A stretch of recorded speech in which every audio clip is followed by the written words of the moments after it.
Assalamu alaikum student, welcome to my YouTube channel English by Zabair. In this video we'll learn about change of narration part 3. Student इस video में हम ना interrogative sentence को कैसे indirect sentence में बनाना है वो देखेंगे। इंट्रोगेटिव सेंटेंस कैसे कहते हैं? सवालिया फ़िक्रों के। सवालिया फ़िक्रे दो तरह के होते हैं। कोई सवालिया फ़िक्रे किससे स्टार्ट होते हैं? हेल्पिंग वर्ब से, इज एम आर वगैरह से, वॉज वार वगैरह से, और कुछ कौन से होते हैं? W H which where whys से शुरू होते हैं। जैसे कि हेल्पिंग वर्ब से are you going to school, have you done your work, इसके स्टार्ट पर क्या आ रहा है? Helping verb. और डब्ल्यू एच वाले कौन से होते हैं? Why are you going to school, who are you, तो ये कौन से हैं? डब्ल्यू एच से शुरू होने वाले। अब दोनों को चेंज करने का डिफरेंट तरीका है। अगर कोई सेंटेंस हेल्पिंग वर्ब, ये मैं हेल्पिंग वर्ब लिख दी हूँ मैं, अगर कोई सेंटेंस हेल्पिंग वर्ब से स्टार्ट हो रहा है तो फिर हमने क्या करना है? कोमा को ख़त्म करके हमने क्या लगाना है? इफ़। ठीक है, हेल्पिंग वर्ब से स्टार्ट हो तो कोमा को ख़त्म करके इफ़, सेड या सेड टू को आस्क में चेंज कर देना है, डू डस को सेकंड फॉर्म में, डिड को हैड में। लेकिन अगर सेंटेंस स्टार्ट हो रहा है हु विच वेयर वगैरह वगैरह से, फिर कोमा को ख़त्म करके आपने कुछ भी नहीं लगाना, इनको वैसे का वैसे ही शुरू पे लिख देना, कोमा को ख़त्म करके। उसके यहाँ पे कोई इफ़ वगैरह कुछ नहीं लगाना। ठीक है, कोमा को ख़त्म करके नथिंग, कुछ भी नहीं लगाना। क्वेश्चन मार्क एंड पर होगा तो उसको फुल स्टॉप लगा देना है। Convert into simple sentence. Student याद रखो अच्छी तरह कि सवालिया फ़िक्रा जब भी इंट्रोगेटिव चेंज ऑफ नरेशन के अंदर आएगा उसको इनडायरेक्ट बनाने लगे हमने सिंपल बनाना है। सिंपल बनाने का क्या मतलब है?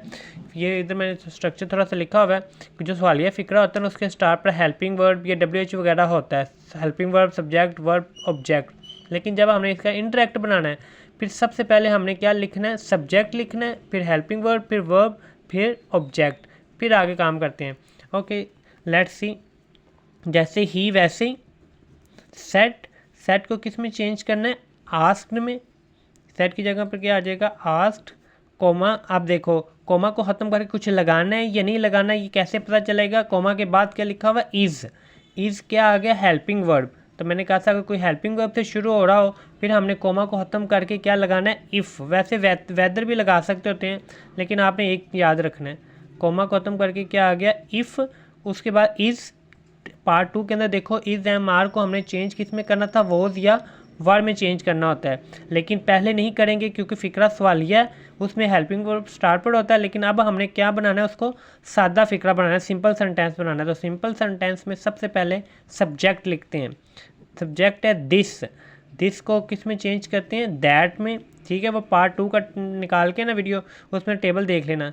दैट, फिर इज़ को चेंज करेंगे कि इज़ किस में चेंज हो जाएगा? वॉज या वार में। तो दैट के साथ क्या लगेगा? वॉज। फिर योर, योर कौन सा पर्सन है? सेकंड पर्सन है। सेकंड पर्सन को चेंज करते हैं ऑब्जेक्ट से। ऑब्जेक्ट कहाँ पे होता है? लास्ट पे। लेकिन अगर कोई लास्ट पे ना हो तो मैंने आपको वीडियो में कहा था आपने जेन में क्या रखना है? मी लिखा हुआ है तो मी इसकी जगह पर आ जाएगा। अब मी इसकी जगह पर नहीं आएगा क्योंकि मी ऑब्जेक्ट है और ये सेकंड स्टेट है, यू योर। तो मी की हमने सेकंड स्टेट लिखनी है जो इसकी स्टेट होगी। मी की क्या आ जाएगी? आई, माई, मी। तो मी की क्या आ जाएगी? My book. एंड पे फुल स्टॉप। ठीक है, क्वेश्चन मार्क ख़त्म कर देना। फिर एक तो ध्यान के देखो, ही सेट को किस में चेंज करना था? आस्क्ड में। कोमा को ख़त्म करके इफ़ आना या नहीं आना? डज आ गया, ये भी हेल्पिंग वर्ब है तो इसका मतलब हेल्पिंग वर्ब से सेंटेंस स्टार्ट हो रहा है तो कोमा की जगह पे इफ़। ही कौन सा पर्सन है? Third person. तो थर्ड पर्सन टेबल देखना है आपने, नो चेंज, ये वैसे ही आ जाएगा। If he.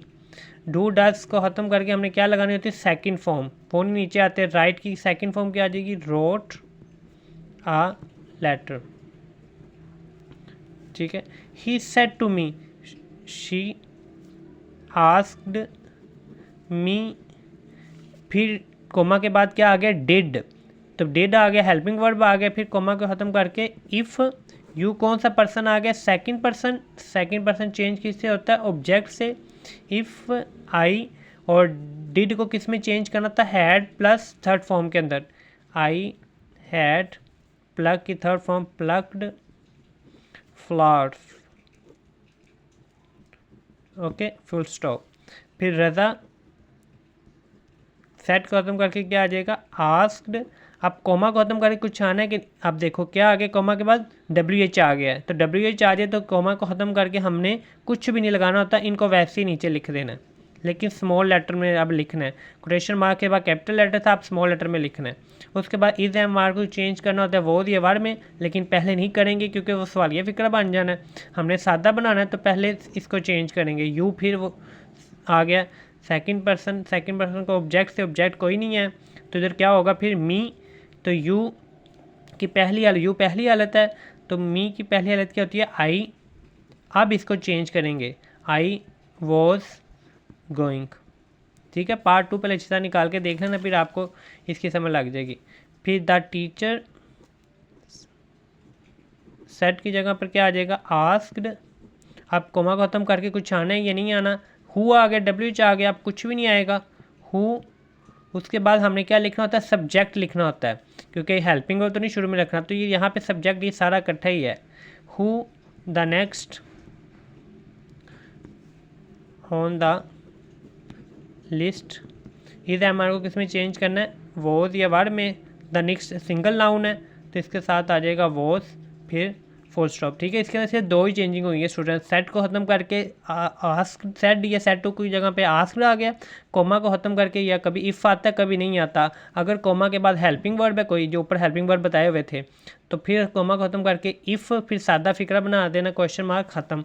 लेकिन अगर डब्ल्यू एच से शुरू हो रहा है फिर डब्ल्यू एच की जगह कोमा की जगह पे कुछ भी नहीं आना, डब्ल्यू एच को वैसे लिख देना है और फिर सादा, फिर सब्जेक्ट, फिर हेल्पिंग वर्ब, फिर वर्ब, फिर ऑब्जेक्ट। ठीक है, सादा फिक्र बना के full stop. Okay student, thank you. अगर कोई भी इशू हो तो फिर आप कमेंट्स में पूछ लीजिएगा। Thank you.